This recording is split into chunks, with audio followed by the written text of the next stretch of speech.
Hey everyone, welcome back to another YouTube video, and in this video I'll be showing you guys how to protect your payments in Venmo or PayPal on iPhone from phishing links. If you use these apps, scammers often try fake emails or text to steal your money. Here's how to stay safe. First, remember, Venmo and PayPal will never ask you for your password or codes by text or email. If you get a message with a link, don't tap it. Open the official app instead. Next, check the sender. Real PayPal emails you from the @paypal.com and Venmo notices come only from their app. Anything else is a red flag. Always update your apps from the Play Store app Store only. Never from links you see online.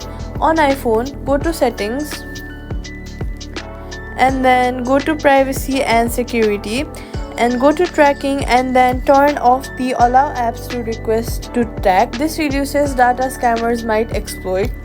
Safety tip: if you ever accidentally click a phishing link, do not enter info. Immediately change your password in the real app and enable double factor authentication.